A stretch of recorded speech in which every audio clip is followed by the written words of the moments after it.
civilmedia.mk. Slobodno, nezavisno, otvoreno. In our work, we highlight good practices of regional cooperation to policy discussions and promote existing efforts to connect grassroots initiatives, knowledge, and successes to the decision-making levels that are responsible for policy-making and regional plus EU Euro-Atlantic integration processes. A couple of words about the civil society platform. Civil and Balkan Forum are both members, as are about 40 civil society organizations and activists from the Western Balkans region, from the 6 countries. It's quite a diverse platform of organizations. You may have heard about the work that has been undertaken by the civil society platform in the context of Berlin process and related summits. So we have united our efforts to give an example to show that we can work together and create a united front in tackling the issues that are holding back the democracy, the progress, and the future of our countries.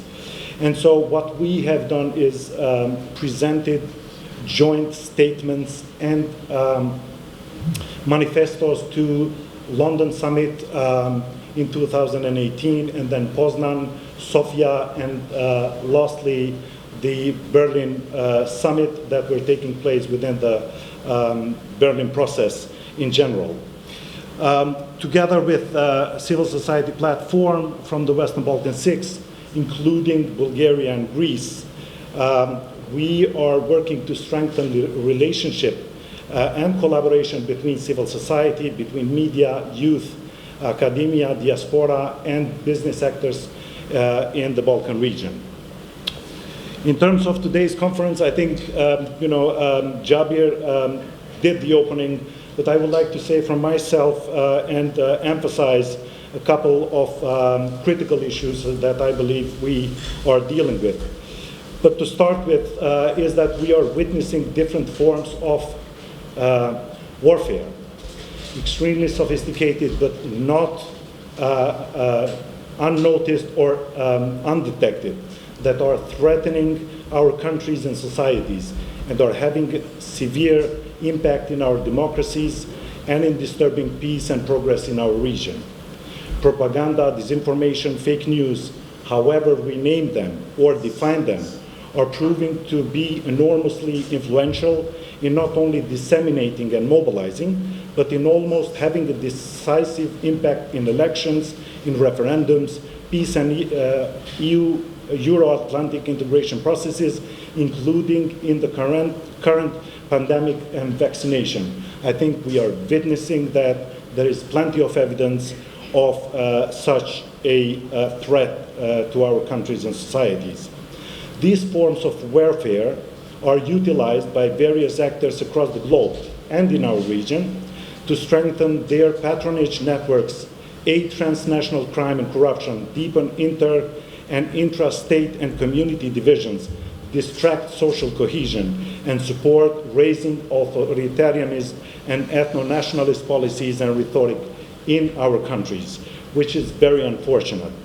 This is why we are finding ourselves in such a position that we seem to have lost our capabilities to predict, let alone anticipate, such profound threats that are making our future more insecure.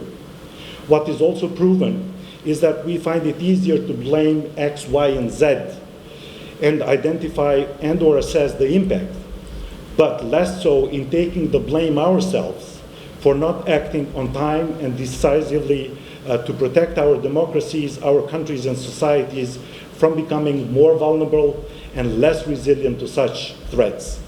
So the point is today that at this conference we are looking beyond of identifying, assessing the impact.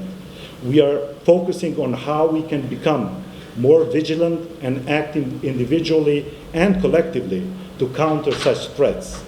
Therefore, it is a great privilege and honor to listen to distinguished speakers whose expertise, knowledge, and views on most frequent types and sources of disinformation, hate speech, and hybrid attacks will be revealed today, and how institutions and societies are dealing with these issues or phenomena, and what are the best practices proven to be successful. I think we can learn a lot from each other. We can learn a lot from other examples. There is plenty of evidence. What we need to do is work on them and build on the successes that we are witnessing today. Civilmedia.mk. Slobodno, nezavisno, otvoreno.